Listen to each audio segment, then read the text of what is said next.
Artis kontroversial Nikita Mirzani akhirnya ditahan oleh pihak kepolisian setelah menjalani pemeriksaan sebagai tersangka dalam kasus pemerasan, pengancaman, dan tindak pidana pencucian uang, TPPU. Penahanan dilakukan oleh penyidik Direktorat Reserse Siber Polda Metro Jaya, Jakarta, pada Selasa, 4 Maret 2025. Kepala Bidang Humas Polda Metro Jaya, Kombes Pol Ade Arysyam Indradi, mengonfirmasi bahwa selain Nikita Mirzani, asistennya, Mel Syahputra, juga turut ditahan dalam kasus yang sama. Kasus ini berawal dari laporan yang dibuat oleh Dr. Reza Gladys, yang menuduh Nikita Mirzani melakukan pemerasan dan pengancaman terhadap dirinya.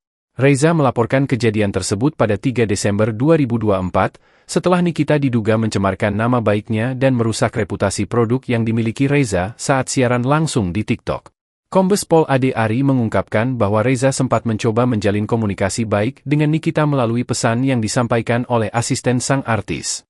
Namun, alih-alih mendapatkan respons positif, Reza justru dihadapkan pada ancaman.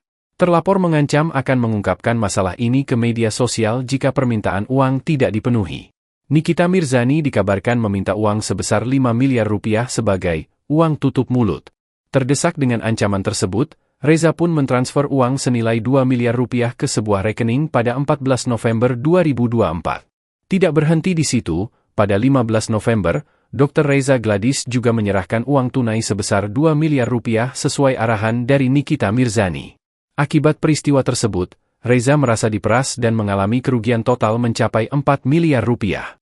Kasus ini menjadi sorotan publik karena melibatkan figur publik terkenal dan menambah panjang daftar kontroversi yang melibatkan Nikita Mirzani. Kini, dengan penahanan keduanya, kasus ini memasuki babak baru dalam proses hukum yang lebih mendalam. Baik rekan-rekan, kami izin menjelaskan bahwa penyidik dari Direktorat Reserse Siber Polda Metro Jaya setelah melakukan pemeriksaan terhadap kedua tersangka, yang pertama saudari NM, yang kedua saudara IM, kemudian dilakukan gelar perkara lagi. Selanjutnya penyidik telah menahan atau melakukan penahanan terhadap kedua tersangka.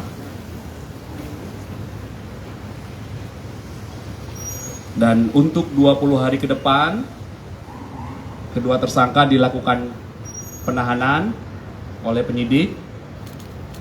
Selanjutnya, penyidik terus melakukan pendalaman dan melengkapi berkas-berkas terkait peristiwa Akuo.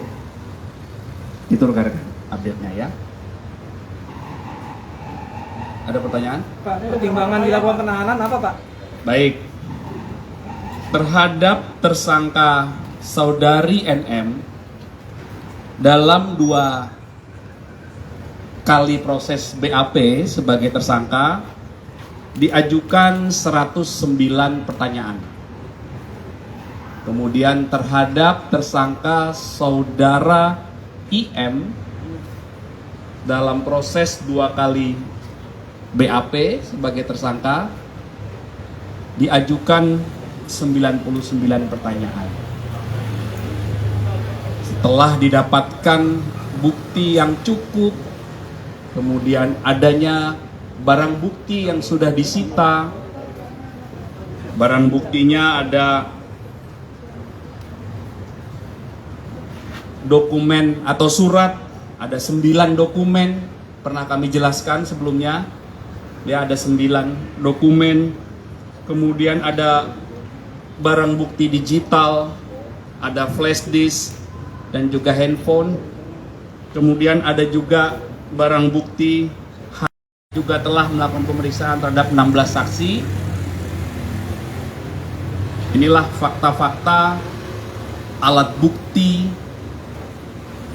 dan barang bukti yang telah dikumpulkan oleh penyidik. Hingga akhirnya proses kemarin berawal dari laporan, pendalaman, gelar perkara, naik ke penyidikan, kemudian penyidikan, pemeriksaan saksi-saksi, hingga penetapan tersangka, dan sore hari ini penyidik telah melakukan penahanan terhadap 2 tersangka. Download Tribun X sekarang, menghadirkan lokal menjadi Indonesia.